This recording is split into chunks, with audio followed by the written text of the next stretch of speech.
Clinton, what'd you have for breakfast? I might have finished off that pie, and then had a protein mix drink. I wouldn't call it a shake. It was just muscle milk mix, basically. And a blueberry pie? And the last piece of blueberry pie. Hey, it was a good blueberry pie. I don't think I blame you on finishing that sucker off.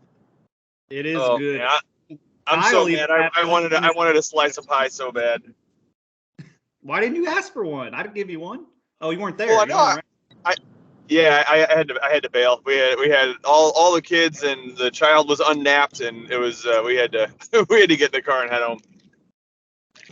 Well, we are finally. It's been 2 days, not even 2 days. So this is our BT Epic review podcast, and by golly, was it at least from my perspective, it was something. It was the epic. It was I'm epic. so proud of you boys. I know it was weird riding on this kind of ride with Kyle, and he's having no trouble keeping up whatsoever. So weird. That's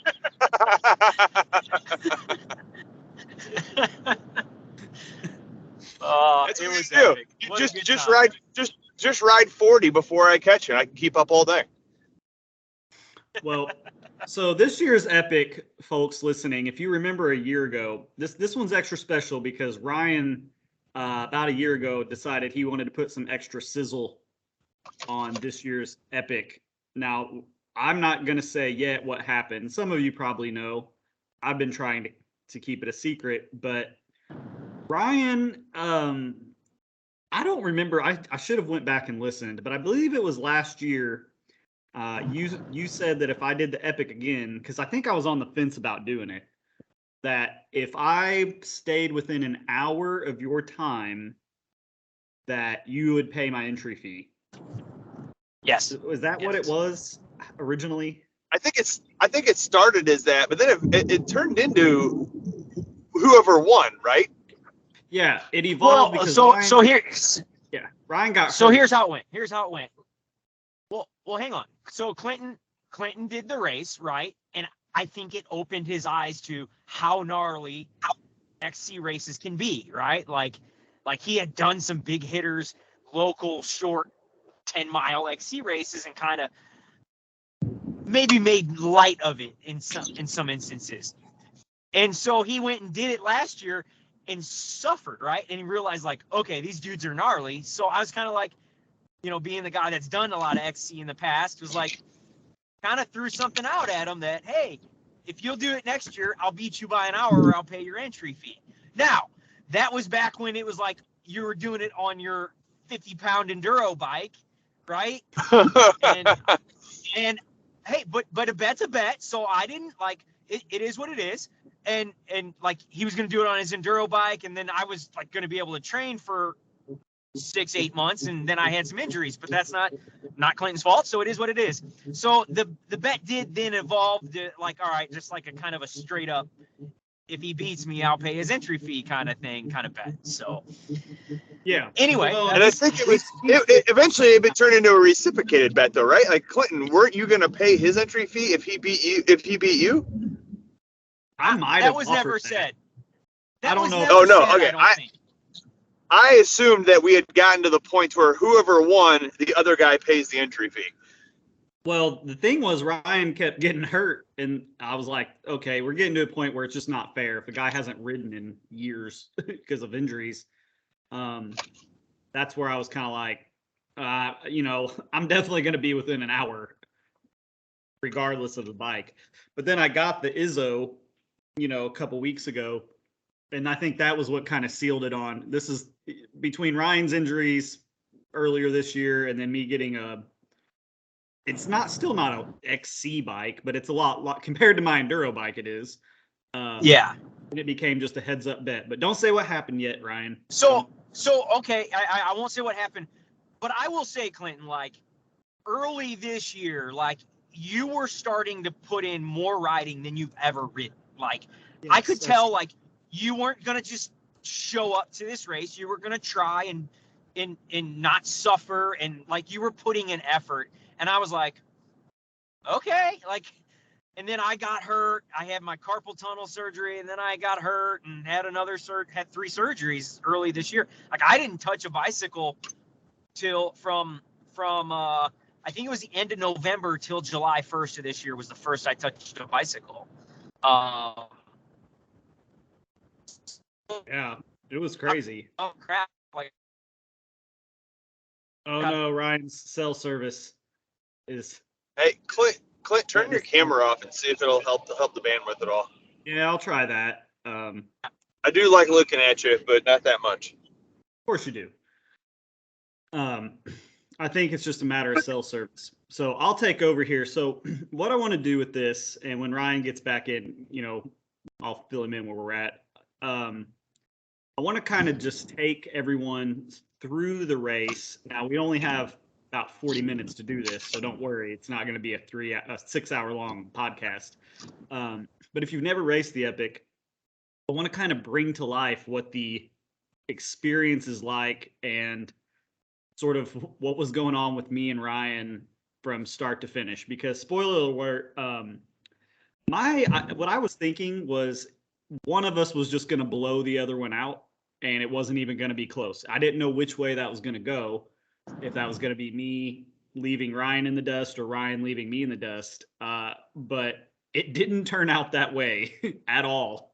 It actually ended. It was awesome and very competitive and ridiculous the whole time. So, until we can hear Ryan get back in here with this cell service, I see his little icon flashing like he's here, but can't hear him.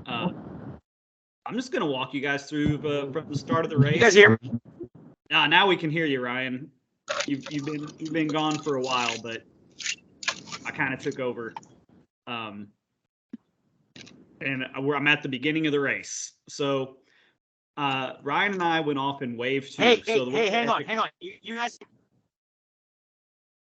Hey, you guys can hear me, right? Yep. Yeah. All right, cool. Sorry about that. I heard you guys the whole time.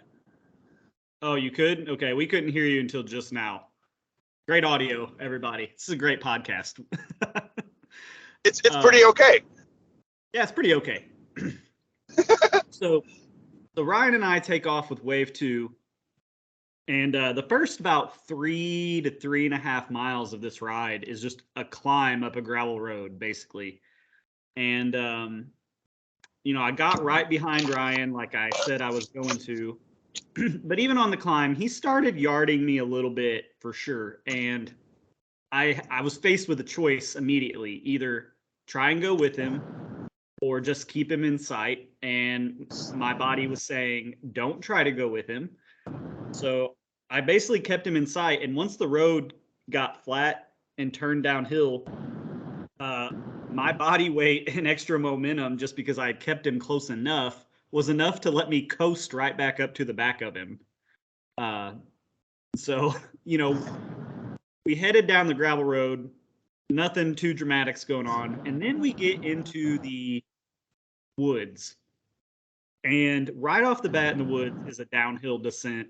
And it starts out pretty mellow and kind of flowy. And the dust is just absolutely ridiculous and insane this year on the gravel road. It's just a cloud of dust. You get on the trail, it's even worse. It's just like this talcum powder dust. We're in a line of people, and my eyes are already like on fire, burning. Well, in this first descent, it gets kind of steep toward the bottom, and Ryan's right behind me. His buddy Carl's right behind him. All of a sudden, the people in front of us stop. And there is a line of people that's got to be 30 plus riders deep. At least it has to be, because there are people walking their bikes down this hill. I'm sorry, but it's ridiculous. Like, if you're a bike rider, you should be able to ride down this hill. It's not So Clint, so as a guy that's never seen that hill, what was it just a dirt hill? Were there roots? Were there rocks? Was there a log? There's kind of a gully maybe in the middle that's kind of loose rock, but there was trail on the side of it. It's just dirt with maybe like a 1 foot root ball drop somewhere in there. It's something that like my sister, who's not an experienced, It was kind of like, Like she would ride it without even thinking about it. That's So wild. It was here's kind what of just like, it was kind of washed out in the middle. Like, Yeah. And so you kind of had to swerve across it from side to side. And these people were just like walking down the middle of it. Yeah. So Ryan, this is where Ryan and I parted ways. He was behind me and I don't really know what happened, but what I did. Well, you jumped out really quick off the trail and past all these people. And by the time I realized what you did, like, you kind of set the stage and like 4 or 5 guys followed you, and I couldn't just jump out right with them. And so that's kind of where we separated. Like, yeah. I honestly had no idea if Ryan was following me, what was happening. You know, I know my plan originally was just to hang with him. I was just like, I am not walking down this hill and I'm not waiting for this funnel to filter through. So I literally went off the trail through the leaves and the brush, and I'm like bashing down little sapling trees and like just praying there's not a random rock or log I can't see that's going to send me over the bars. I did almost crash when I came back on the trail. And then I like hop across the gully and past more people. And I hear someone go, "This guy's got the right idea." And I'm like, yeah, the idea is to ride your bike. And so I don't know. When I came out of it, I looked back and there was no Ryan. And I thought, well, I might have just put about 25 people in between us in about 100 yards of trail. Ryan, I don't know how far out behind me you were at that point, because then you almost I don't know, because Go ahead. that there's this creek backed up after that. When I kind of got to the back of that line to cross that creek, I didn't see you up front there either. So I think you got probably 25 or 30 people in front of me. I mean, it very well could have been that many. Kyle was kind of making some racket with his audio there.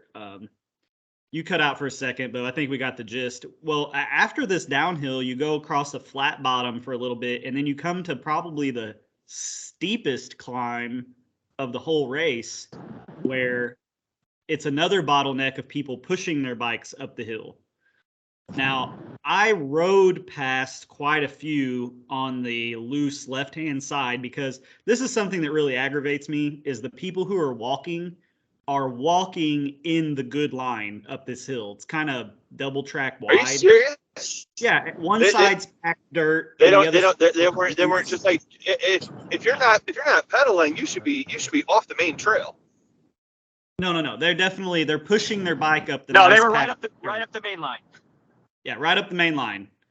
I passed a handful of them, and then the guys in front of me kind of messed up, and I ended up having to jump off and hike, and passed quite a few people there. Now, in hindsight, I probably burned a match or two in that, like, pretty early on right there, because I was just so aggravated. How many miles in? Oh, that's only 4.5 miles in. Maybe 5. Yeah, it's pretty early.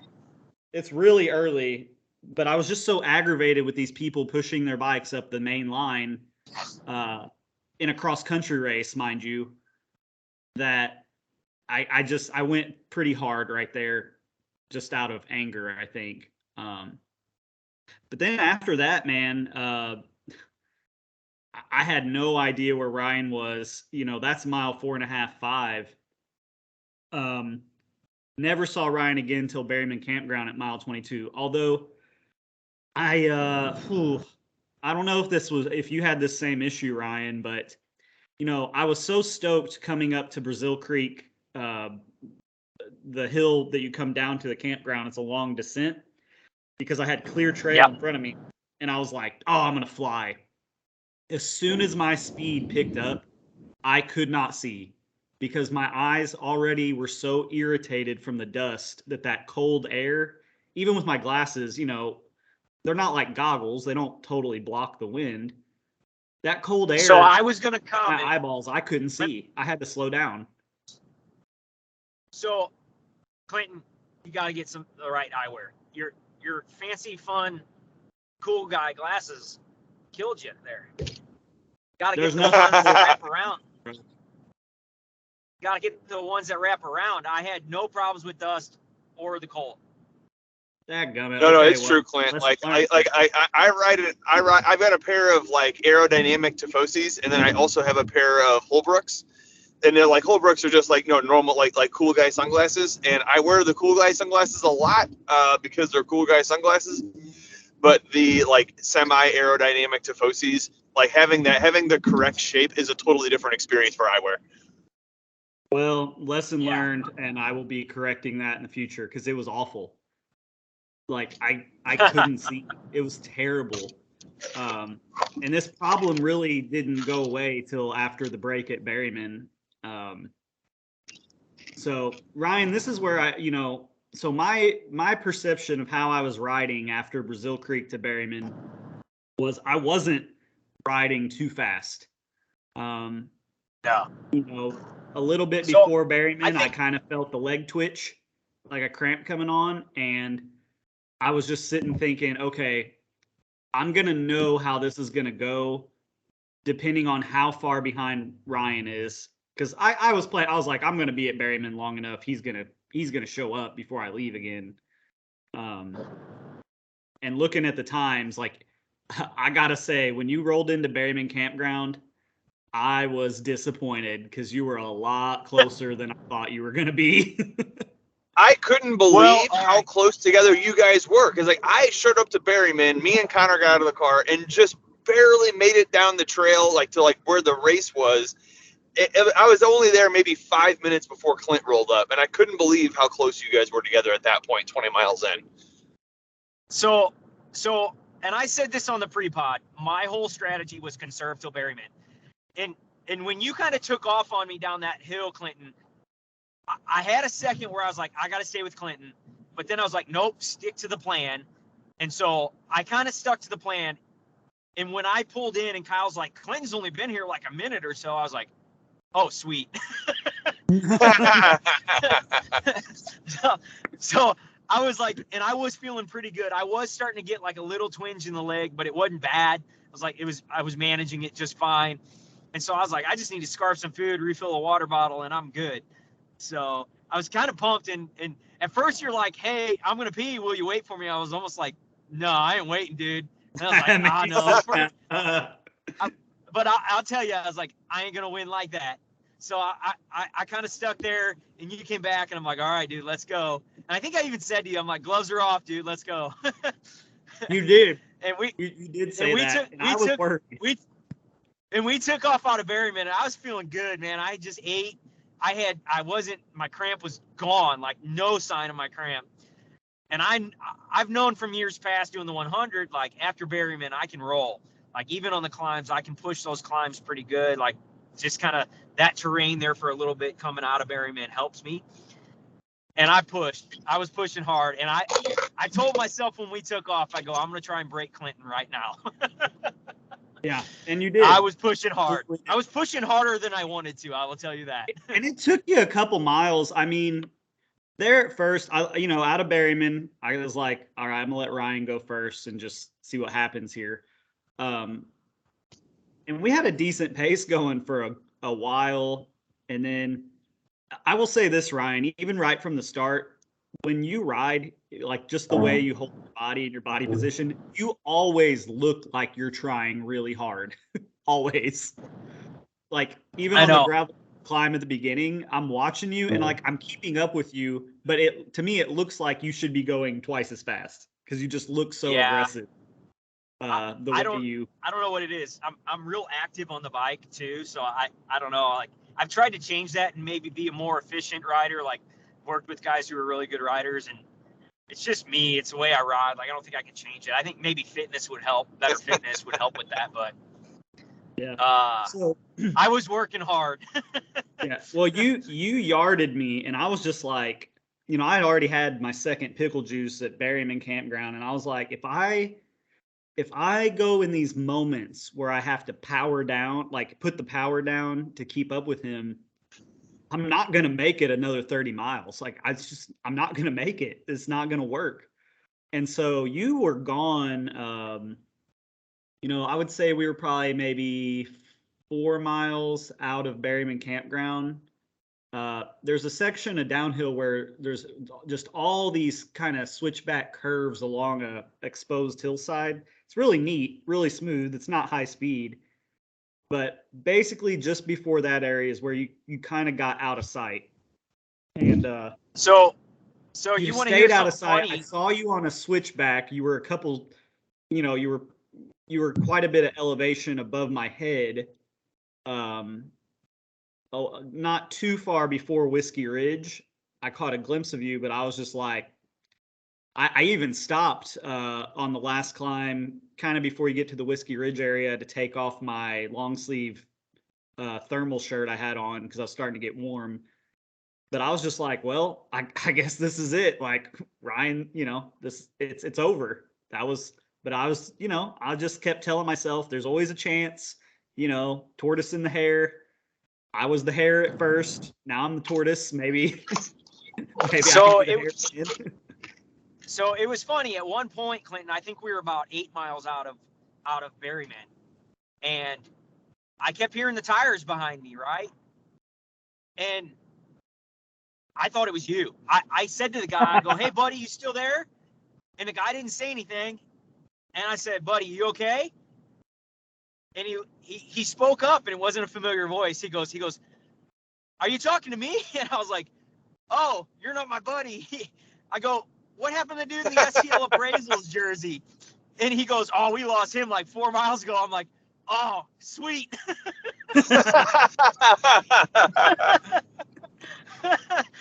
and so I kept going. I was still feeling good, but we got to Whiskey Ridge, and I had to do a shot. Like that's tradition. So I do get a time bonus for that. I think I get a minute and a half. I think if any of our listeners want to vote how much time I get as a bonus that Clinton didn't do the shot and I did. And then I stopped and peed, and it was my only time I peed during the race. I think I peed for 8 minutes straight. So man, you put some water down. You're just getting a rest. Keep in mind, I had to stop, get my backpack off, get my helmet off, get the stupid jersey off, put my other jersey back on, stuff it in this tiny little bag. I mean, come on now. I will say, whatever whiskey shot that was, please do not bring that back next year. I will not take it next year. That was the worst whiskey I've ever had in my life. Was it the pickle whiskey? Yes, it was awful. And I like pickles. It tasted nothing like pickles. Like pickles. I wasn't there, but I saw the bottle that Mark Grumke posted a picture of, and it was pickle whiskey, and I couldn't think of anything worse. Oh, it was horrible. It was horrible. So, yeah. So Ryan, I've figured out, even if you don't count that super steep climb at the beginning, which really should count, there are at least 5 climbs after you get out of the Berryman Loop that are all 5, no matter where you put them in the race. Like if you just look at the steepness and the vert and stuff, that are all harder than the hardest climb on the Berryman Loop. And they all come after the Berryman Loop. Would you agree with that? Oh, really? Yes. Yeah. So one of them is a long downhill we do at the beginning, and then we have to climb back up. It's pretty smooth, but it goes all the way back up to this gravel road. And that thing is an eternity. Yeah. It seemed like I was like, I am going so slow right now, up to this stupid gravel road.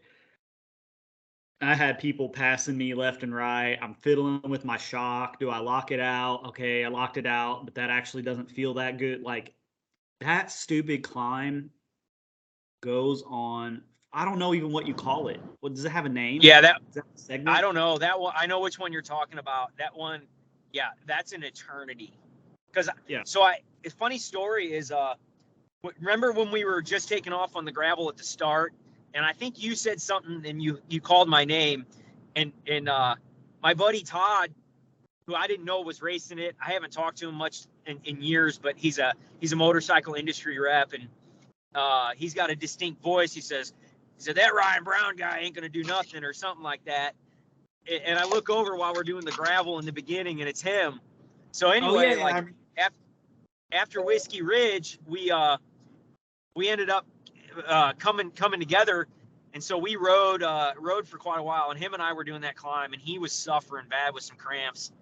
And he's like, "This doesn't end, does it?" And we just kept going and going and going and climbing. I was like, "Man, it's got to end soon, or one of us is gonna break." I know. I really need to. I'm sure there's a segment. I would think somebody's made one, but if there's not, I'm gonna figure it out on Strava because it's ridiculous. And that's before you get to the Three Sisters. Yeah. Which the Three Sisters, there are definitely spots in it that are steep. I don't know if they'd be so bad if they were not 40. You do them when you're 40 miles deep. Yeah, I don't think they'd be so bad, and then 3 of them, right? Like if you gave me just one, and then gave me a good break in between it. Now, is the Three Sisters a single track climb, or is that gravel?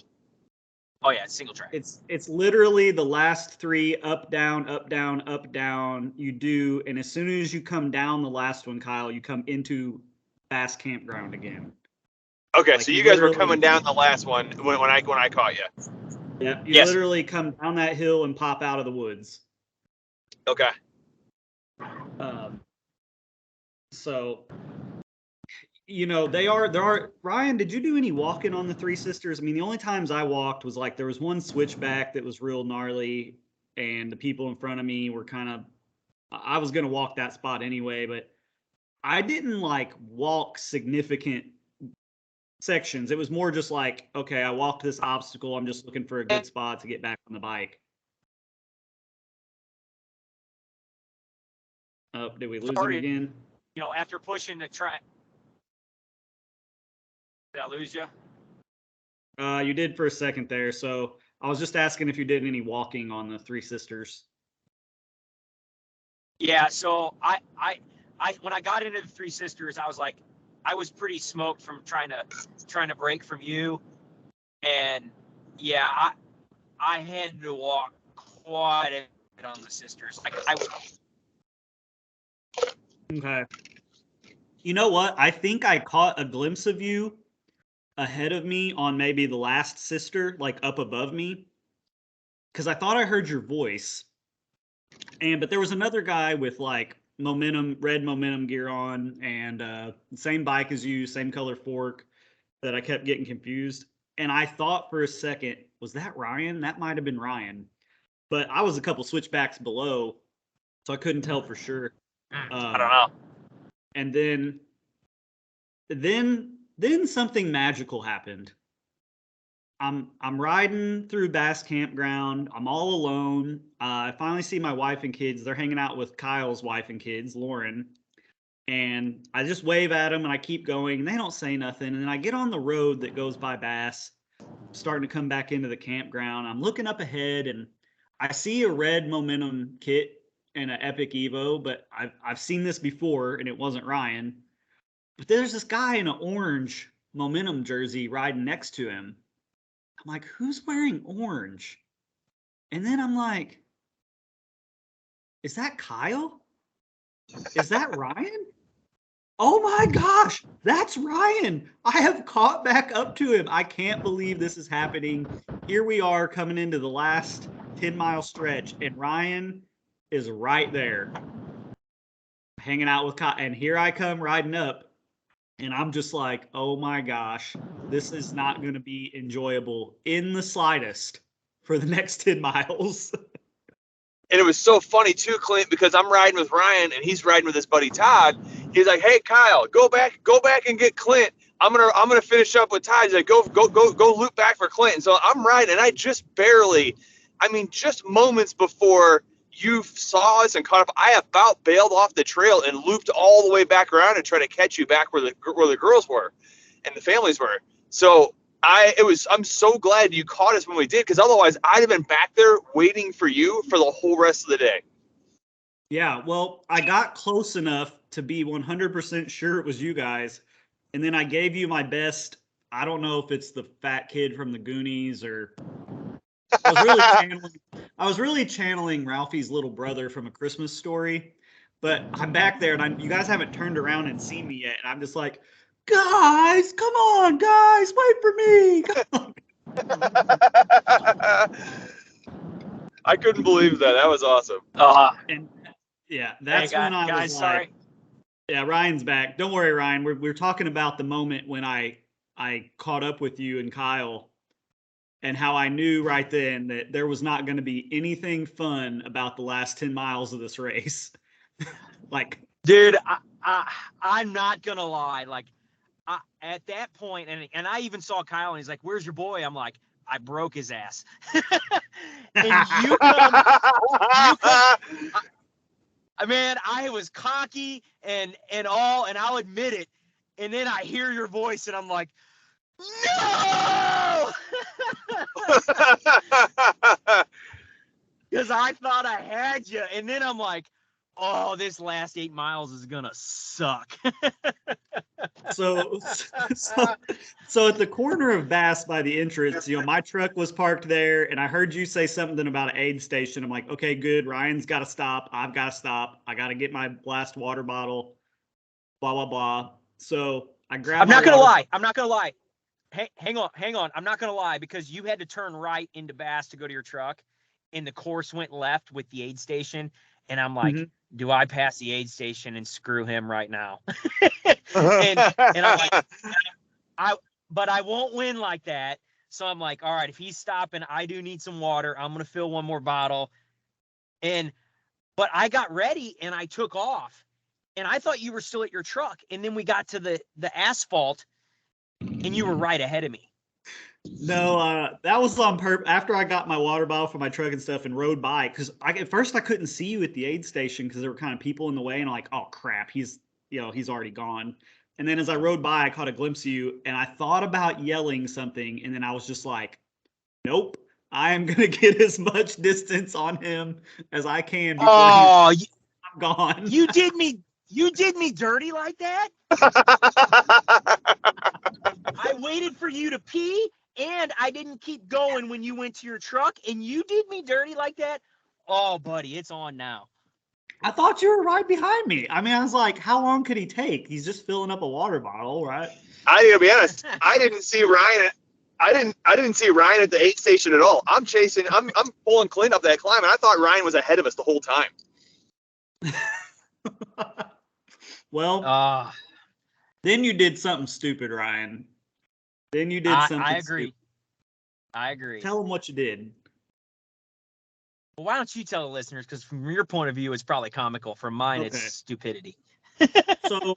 So after that, we're riding up this stupid, long, steep asphalt road, and I'm just grinding gear. I'm just sitting on the saddle grinding because I'm afraid if I stand up to put power down that one of my legs isn't going to bend again.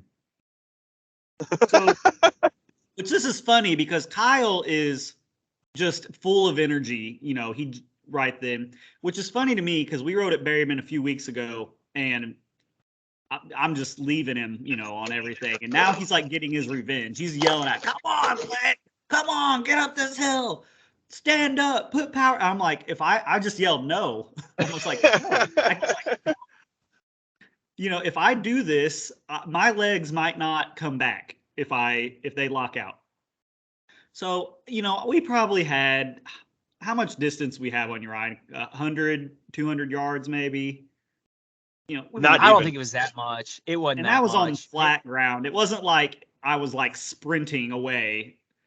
So here comes Ryan up this hill, and here he comes by me out of the saddle.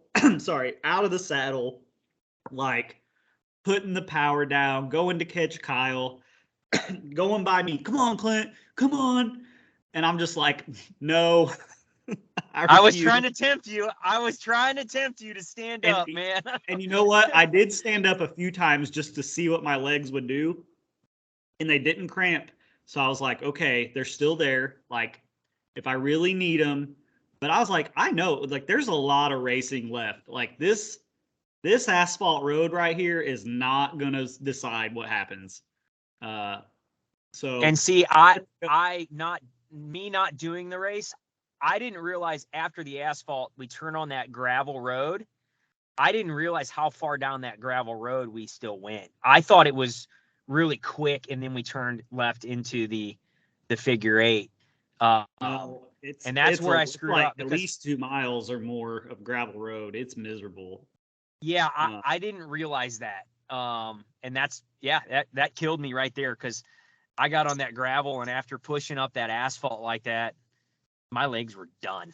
They were done. They were cramping and everything. So then the strategy came in. I was like, well, I'm not passing this dude on this gravel road. And honestly, I wasn't catching a draft.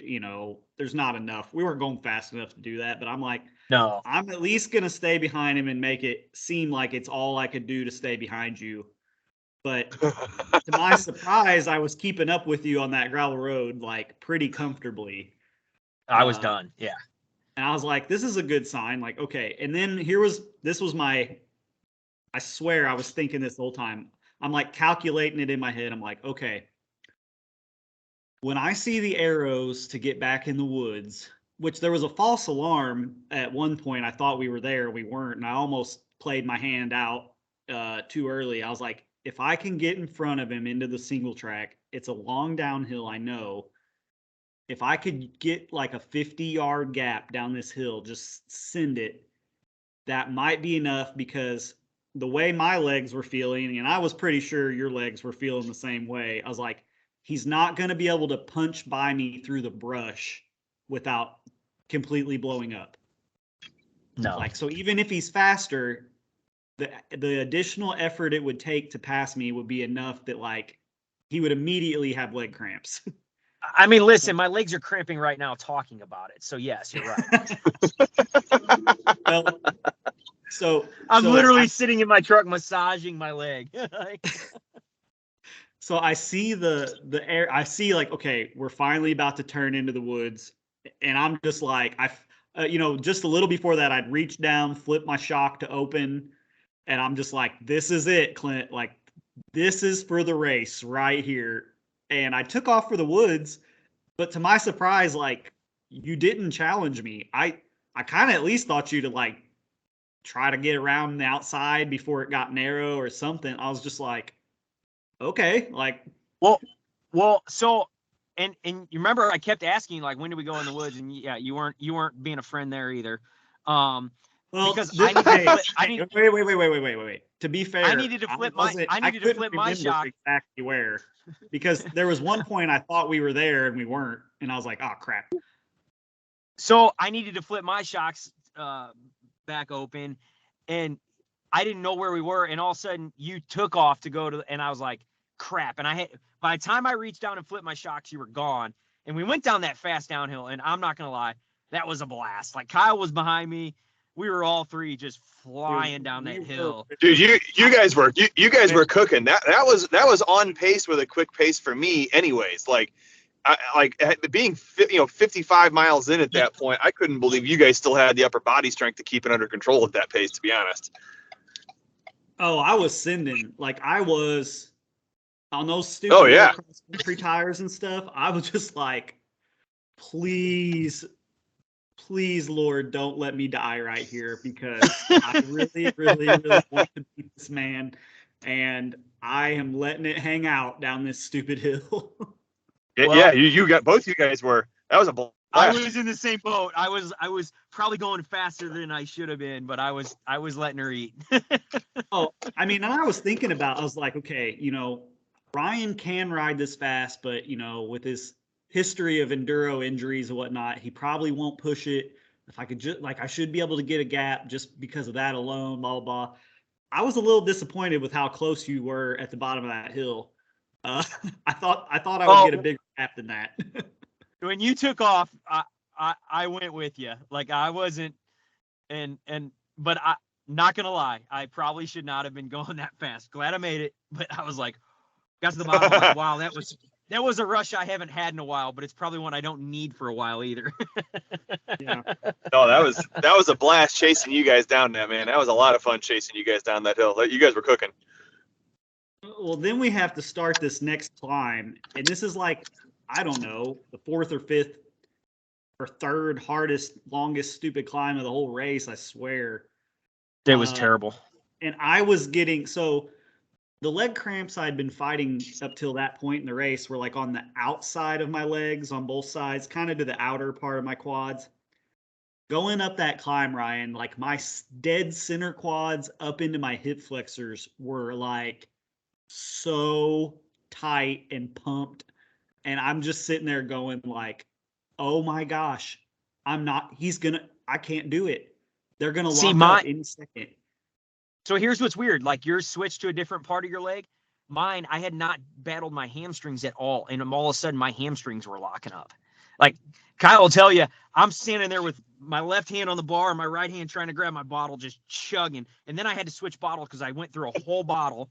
So I grabbed my other bottle. I'm like, trying to climb a pretty technical, steep climb, switching bottles at the same time.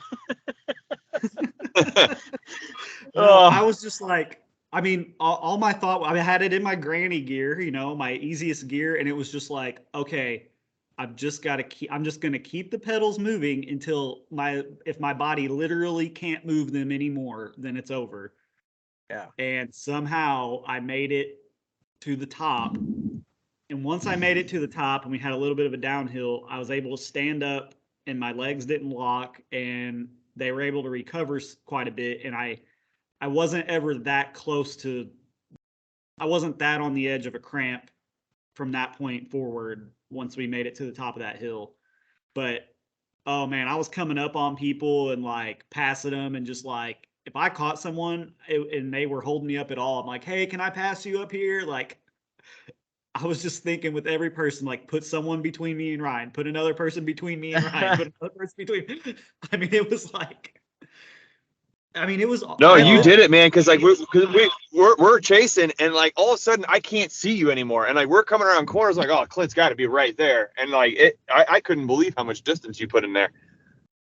Well, yeah. I heard Ryan say to you somewhere, and I don't think he intended for me to hear this, but I heard him say to you, Clint took off or Clint's gone or something like that. And I don't know if you thought I would hear it. I heard they say that. I'm like, okay, if you can just maintain, you're going to get it. It's going to happen. I knew if we got to the top with that last descent, if I couldn't see you, there wasn't even a prayer because I knew I wasn't going to catch you going down the hill. Like I could maybe maintain that distance, but if I wasn't on your wheel getting into the grass, there was no prayer for it. The grass going into the finish line for 150, 200 yards or whatever. Like, yeah. I mean, truly at that point, I rode that last, however long that loop is. Once we got back into the woods, I rode as hard as, up and down. I was at 100% the whole time. Yeah. Like there was no hanging back. There was nothing. I wouldn't have thrown it away because it would have basically been a tip over. But the very last switchback of the race, like right before you come into Bass Campground, I almost crashed. Like front end hit a rock weird, unclipped, catching myself. Like, oh man. And then, so Clinton, coming out in the grass, I keep looking back to make sure you're not.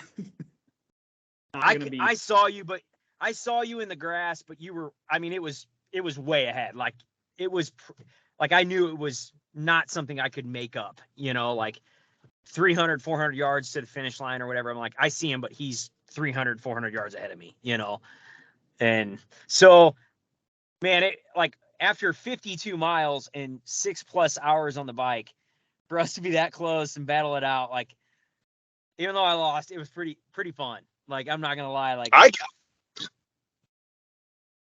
I really thought either I'm just going to blow Ryan's doors off or he's just going to blow mine off. And that's it. Like, it's not going to be what it was at all. I didn't think you'd be that close, but Oh, go ahead.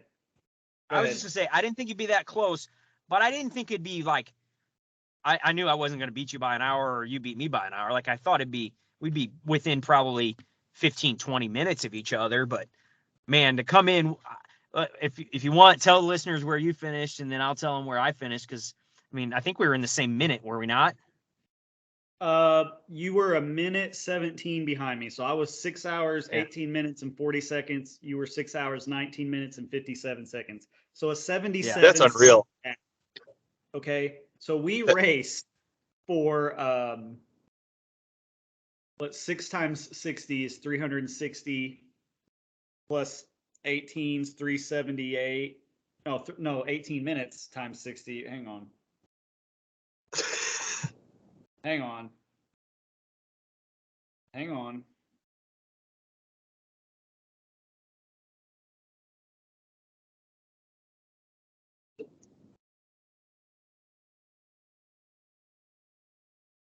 Ain't you a numbers guy, Klint? I'm working on it right now. I got the calculator out. Okay.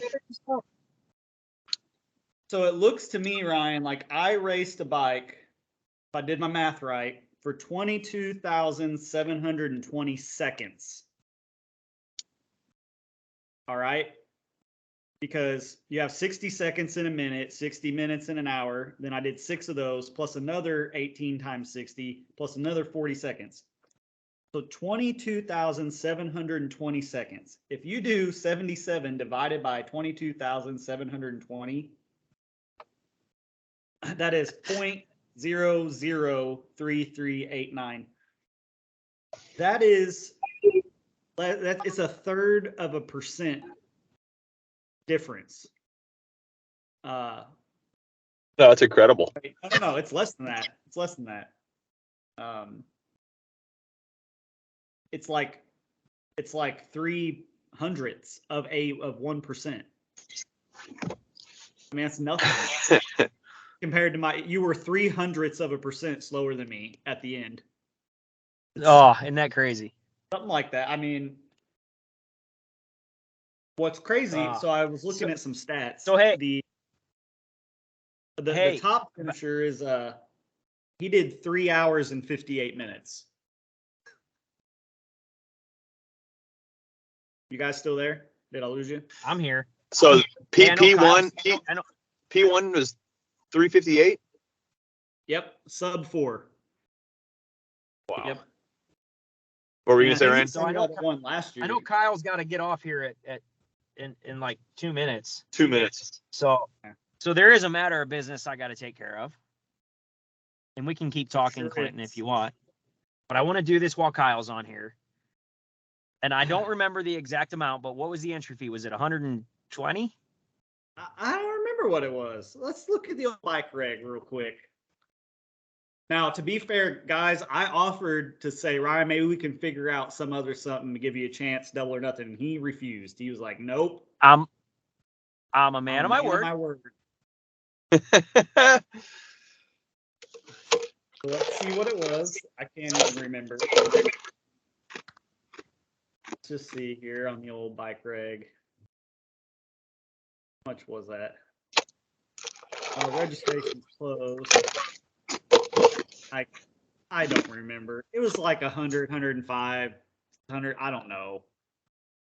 I remember being like pleasantly surprised because I used to think I thought it was gonna be like 200, but it was like 100, somewhere between 100 and 115. I don't remember. All right. You finding me on Venmo? Oh, is this happening live? No, this is happening live, Kyle. I just sent it.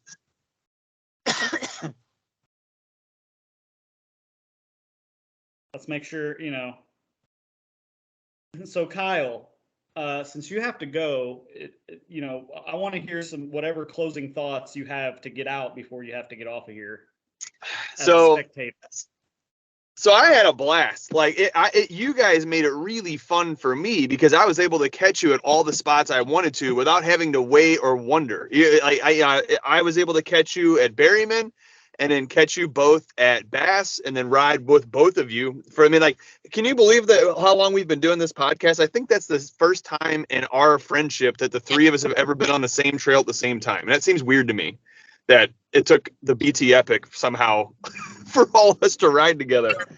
But I had a blast doing it. And then I don't know why, but I spent my morning looking at 130 mil travel bikes, and I'll I don't know. Ryan, wouldn't it be so much more fun to, get Kyle working on this all winter training and to do this with him at whatever pace he wants to go? To me, if I do this, that wouldn't again, how I want to do it. You wouldn't have fun doing that at my pace. I don't even know if I could ride 55 miles in a day. Well, Kyle, the most I had ever ridden in a single day before last year's was like 27. Clint, my longest ride my longest ride. Well, so I did a 54-mile ride in May, but it was flat. You know what I mean? I did a 54-mile gravel ride. 20 foot of vert. No, it was 120 foot. But yeah. But you know what I mean? But like, that's what I mean though, is that like with actual mountain biking, the longest ride I've ever done in single track in a single sit is 18 miles. Okay. I've done 30 mile. I've done 25-mile days where like I'll ride and then get breakfast and then get lunch and then get pizza and then, you know what I mean? And then I've done 25-mile days, but I've only ever done 18 miles in a single sit. Hey man, if you want it, we can do it that way. Like if you wanted to do it and you sign up, I will commit to like, no matter what happens, I'm sticking with Kyle. And if it takes us 10 hours, it takes us 10 hours. Or it takes us 8 hours or whatever. Like, man, I stop. My goal. Sandwiches, then we'll stop and eat sandwiches. Oh, sandwiches. No, I would only do it if I honestly thought there was a chance I could be sub 7.5. Like I wouldn't even try if I didn't think sub 7.5 was there. I'd like to be sub 7. Why that number? Because 8 hours is just way too long. Oh, I don't know about that. So listen, Ryan, what's funny is you and I are, like I said, we were basically the same person in this race. You and I basically both finished relatively the same in our classes. I wrote it down. What was I? 44 out of, let's see. So there were, I know I was 75th, but I don't know how many total there were in my age group. There were about 144, I believe, that actually started the race. Because according to the results, only 538 people actually started, even though they had have they posted 700 entries. Yes, you can find the results at LokiEvents.com. Okay, all right. It wasn't last night, so it must be up this morning. And basically, you and I finished almost as dead center of the pack as we possibly could have. I was nice. 270th. You were 277, or maybe I was 277. I think you were 4 or 5 positions behind me. But Kyle, the last place person that actually finished, did it in 10 hours, 10 minutes, and 27 seconds. I mean, I don't want to be that guy. Like that doesn't sound fun. You know what I mean? Like finishing dead last at anything for me is not fun.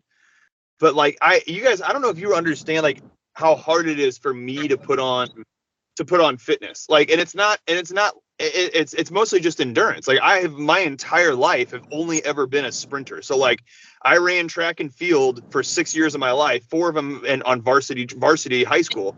But I was the fastest. I was regional qualified in the 100, 200, and then the sprint medley relay. So like my body just doesn't put on endurance as good as it does fast twitch stuff. And I can be fast in a sprint. It is very, very, very, very hard for me to put on any kind of endurance fitness at all. I've never been able to. I mean, my entire life, I've always been the fastest kid on the soccer field, but cannot play the entire game. You know, I've always been the quickest guy on skates, but can't. You know, I need shorter shifts. So like, well, It's really just a matter of time, you know. That's the problem. That's the hard part is like to train for this, you know, at least, you know, once a month, I'd say over the course of a year, you've got to dedicate like this entire Saturday, I'm going to go and I'm going to go ride 30 miles, no matter how long it takes. Right. Right. No, and I That's haven't had an entire Saturday to do anything I wanted to do for an entire Saturday in like 6 years.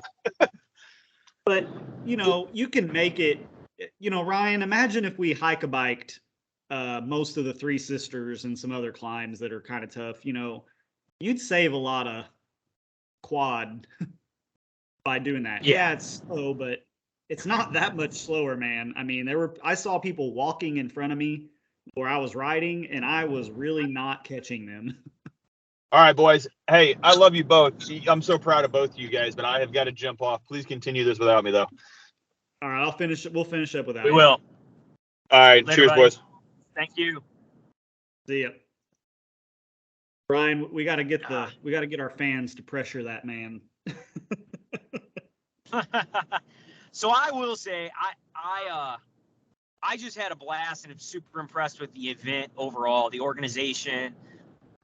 You know, getting everybody registered in on Friday was smooth and flawless. The line looked a mile long and it went real quick, and just the whole team that does all that awesome job. And then after celebration with food and beer, if you like beer, all free.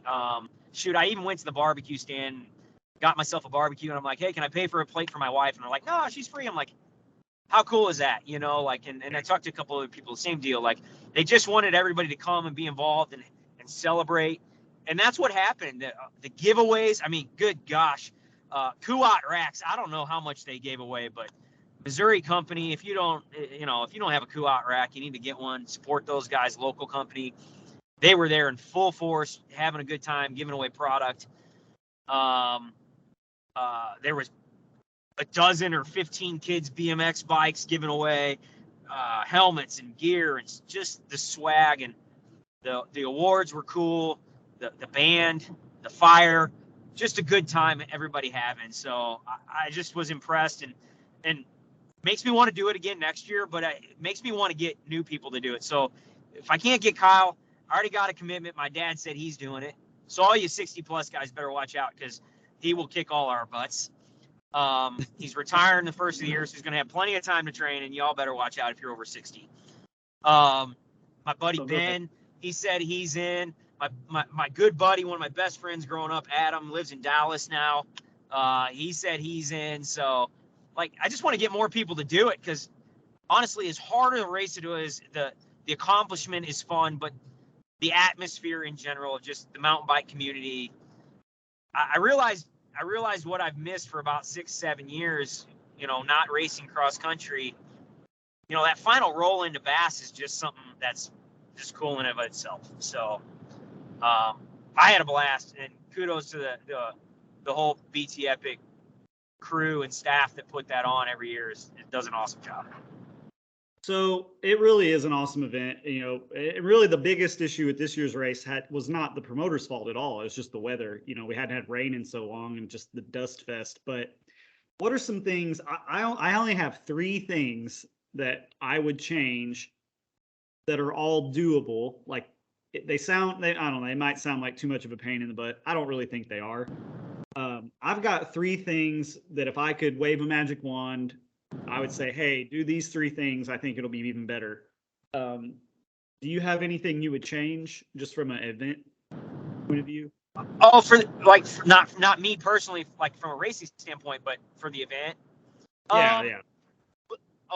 A little more stuff for kids. So, like, my wife and my kid was there, and you know, people that we were with all had their families. It's a great place for families to be at Bass River. It's probably in my opinion, the best private campground there is in Missouri. Just beautiful place, and we love going there and camping.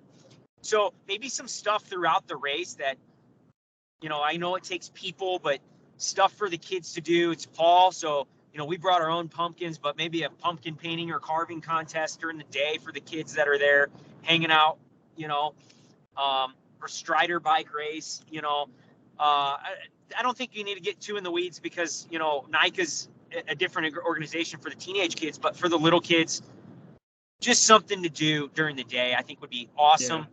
Yeah. And even if you charged for it, I don't care. I would have paid for my kid to be able to do something during the day, to be involved, and my wife have a little bit more activity to do while I'm out racing. So that would be probably, honestly, maybe my only advice. I don't, otherwise I just maybe was thoroughly impressed my first time being there and just had a great time.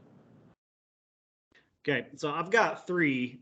And for me, the kid thing, I didn't even think about that because since I live in Potosi, like I just sleep at home, right? I'm not camping or anything. One would be, so where we do come into the woods in that last bit of that hill where it gets steep, 50 yards of trail, is for just go out with a leaf blower. Heck, I'll do it. I will do it myself. Go out with some tape and a leaf blower and just blow in a sideline on wherever, either side of the trail. I don't care. Put some tape down to divide the trail right there, and with a big old sign, and just hammer this at riders meeting that if you are going to walk this section, you're on one side. If you're riding it, you stay to the other side. Because that part, it just seems silly to me that, we've got just the line that, I went with wave 3 last year and the line on that section of the hill was not as long. And I really thought the wave 2 riders everybody would just ride on down it. But they didn't. I think they ought to do something about that spot. I really do. I don't disagree with you on that, Clinton. I'm not as worked up as you because I've experienced it in every cross country race I've ever done. And I don't want to get into the roadie versus the mountain bike thing, but roadies are strong on the road, and we rode 5 miles of the road. So their strength put them further out front, and then we get into the woods, and you and I are probably top tier descenders, for a cross country guy, so there's that struggle there. So I'm just used to it. It is what it is. I'm not saying it doesn't frustrate me, but I don't know. I guess it'd be cool if they tried that, and if it worked, that'd be awesome. But I know. Well, I mean, honestly, I guess it actually works to my advantage more how it is, because look at all the people I passed that were just standing there. Yeah. And it was risky. Like, it's a risky way to do it. But that did, I mean. I know. I do know I went to a Leadville qualifier back in 15 or 16 down in Austin, Texas. And there was a section that was kind of like this. And they had the faster line was more risk, but it was literally like 20 seconds faster. And there was very few of us taking that line because there was a pretty significant drop to it. But every lap I'd pass several of the guys that were in front of me going into that section, but it should reward. It's mountain biking, so it should reward guys for taking a little bit of risk, I think. Yeah. So that's one thing whatever. The other thing is at the Brazil Creek aid station, we actually make a turn off the normal Berryman Trail and end up riding through a deeper spot of the creek. And I don't know about you, but I almost made it through without getting one of my feet super wet. I was so stoked. Dude, my left foot was frozen for the whole rest of the stupid race because of that. Well, here's what you can do is if you just have the trail keep going normally after you come down the descent, just go straight up over the hill. You can cross, it's like a little trickle stream. You could have us all cross there. Nobody's got to get their feet wet. And then, if you really want to have an aid station right there, which you should, you can send us spray paint the line or have someone standing there or whatever and say, hey, go back down the highway this way to the aid station and then make the turn and then come back on the other side or something. Because it's so close to being a dry race where you don't have soaking wet feet. except for that one spot. And there is an Hey, Clint, alternative line. Yep. Clinton, I'm going to Yep. interrupt you and be the moto dad here. Everybody rode the same track, so shut your mouth. I know we all wrote it, but it's just like it's a pointless extra element of suffering that just doesn't need. Yeah. It doesn't have to be there. That's the thing. Like there's an I thought it was go. great. I thought it was great. You like I thought it that? was Just great. cool Yeah. down. I'm Beat good. down. I'm going to argue with you on that one. I'm going to argue that one. Okay. Maybe I just need to figure out how to manual through deep water all the way across. Or just deal with a wet foot, man. I was wet the whole way too. You're all right. Hey, I did deal with it. Okay, obviously. And you beat me. And you beat me. I know, but I could have beaten you in a more enjoyable manner. So not a terrible deal. And then, hey, you're gonna laugh at this, and it's not my intention to qualify for this class, but I did send the BT people a message, and it was very tongue in cheek. Like it wasn't like, I was kind of just giving them something to think about. But I said, hey, hear me out. Next year, base the Clydesdale class off BMI, not pure weight. I think that's funny. I think there's a little bit of valid reasoning to that. There definitely but is. I think it's funny. I think it's funny at the same time. So yeah. Okay, I mean, a dude that's 6'3" and 200 pounds is definitely going to be a fitter human being than someone that's like 5'8" and 195 pounds, right? Yeah. And it's not that it's all on the honor system anyway. Like, yeah, it's not. I mean, Christian Hahn is shredded. Yeah, he won the Clydesdale class. And then Matt Johnson was like, yeah, I'm going to race it next year and beat him. Like, Matt's ripped. Like, yeah. What's the point of the Clydesdale class if it's not for husky boys, pudgy power? That's what I had going this race. Had some pudgy power going. Hey, I think you got a valid argument. I don't think you'll win your argument, but I think you got a valid one. You could just start eating more of your Little Debbie. Just eat a little bit more Little Debbie, and don't skip your lunch like I do, and you might get there. Hey, you want to know something you're never going to believe? There was a girl at Berryman Campground, she's like a teenager, like middle schooler. She was handing out Twinkies as we rode by. I actually missed her. She caught up to me after I stopped, gave me a Twinkie, and guess what? It's still in the package. You didn't eat it? I did not eat it. I still haven't eaten it. Wow. I felt, dude, I was hitting those little honey stinger chew whatever things. I honestly was like, I had a 4-pack of Reese's Cups at my cooler at Berryman. My buddy Bryce got them out for me, unwrapped them. I ate one. I was like, I'm just going to force the other one down. I'm like, I can't eat the rest. Like, I can't do it. I feel sick because of all the sugar that I pumped into my body here. I didn't drink my Dr. Peppers I had. Like, I had, those little cans, didn't even crack one open at Berryman because I was just like, no more. Can't do it. Don't feel good. No, what a good time. I mean, I basically am only going to push as hard for my ideas as to if I can tell the people organizing it are getting offended, then I'm going to stop because it's not that big a deal. Like, none of it is. So next year, what's the plan for next year? Man, I don't know. It's hard to say. I don't even know if this is possible. Is it possible to go out and do that big of a ride and like truly be enjoying yourself the whole time? Like, because here's I don't the thing. think so. Those hills, especially the last 6 big hills or 5 big hills, it's not like you can be like, I'm just going to take it easy. Like, there's sort of a minimum threshold you have to do just to make it to the top. Yeah, I mean, I don't think I could have gone any slower up some. Exactly. I'm like, I'm out of gears. I don't have any. I can't go any slower. I'm in my easiest gear, and I'm just turning the cranks at the minimum amount I can do before my bike stops. And so I think if you said I want to do the same time as I did this year, but get more fitter, you would not be as miserable.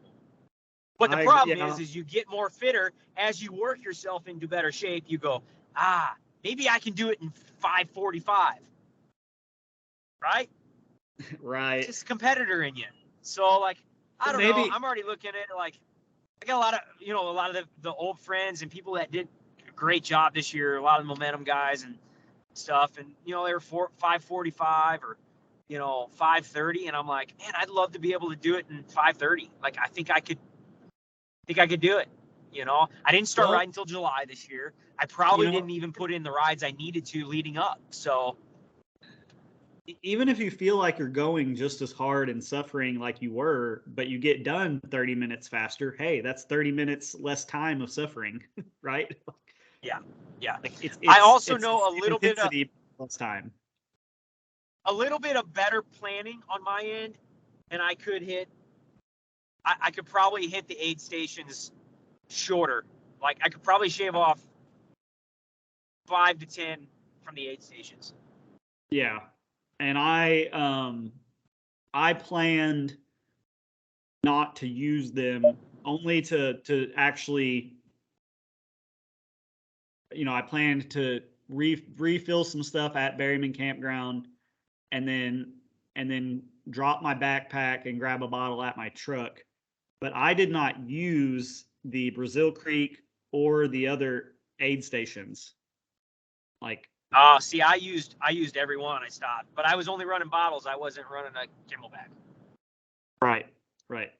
And your bottles were a little smaller than mine. It looked like they looked a little stumpier. Yeah, I run the short ones so I can get 2 on the bike.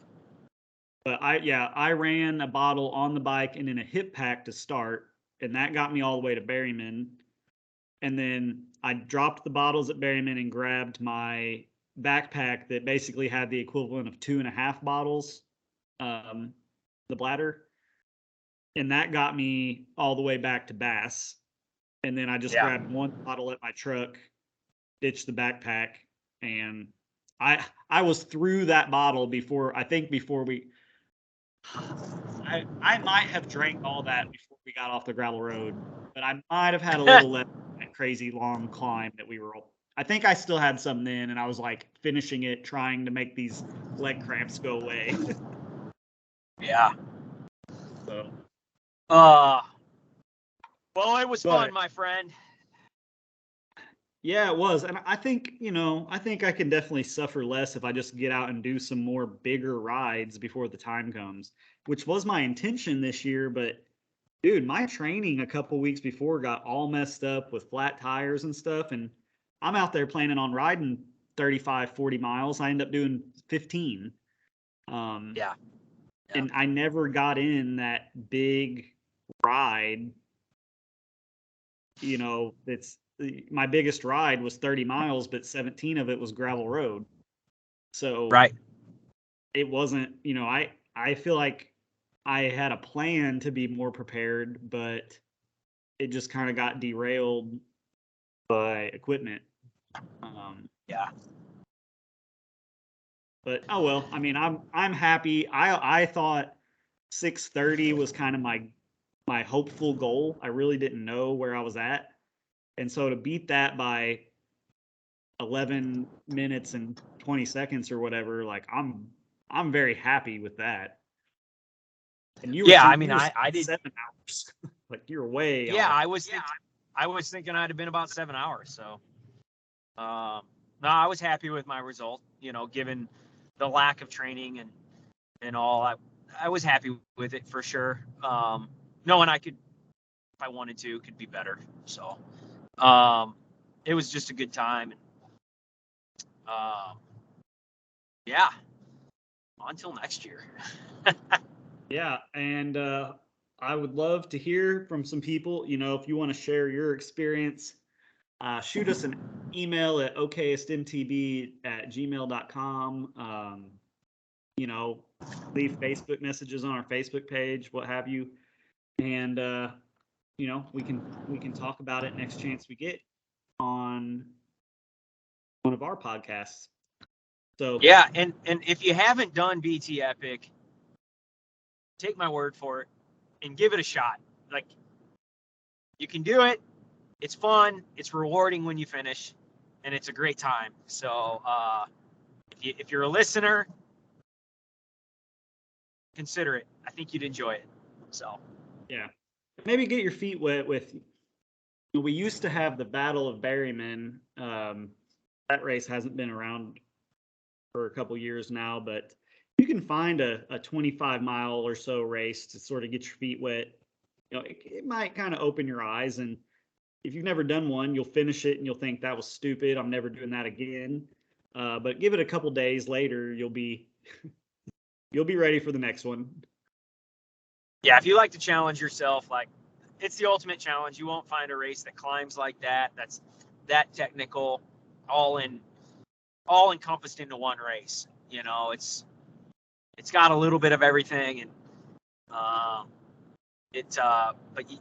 get your feet wet early in the spring. Maybe do ICC challenge or something like that.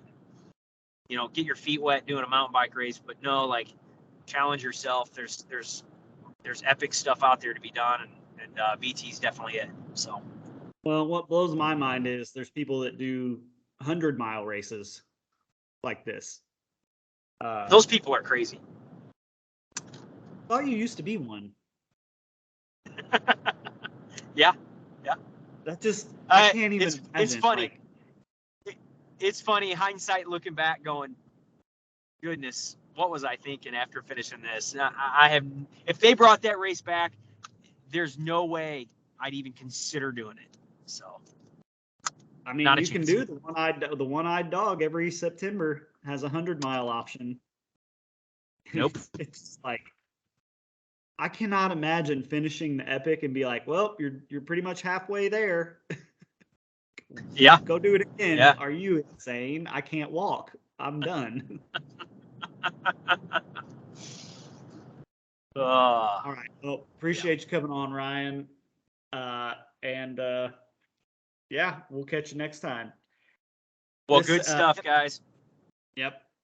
This episode was brought to you by the folks at Reese Financial Group. Reese Financial Group is an independent firm not affiliated with Money Concepts Capital Corp. All securities through Money Concepts Capital Corp. Member FINRA SIPC.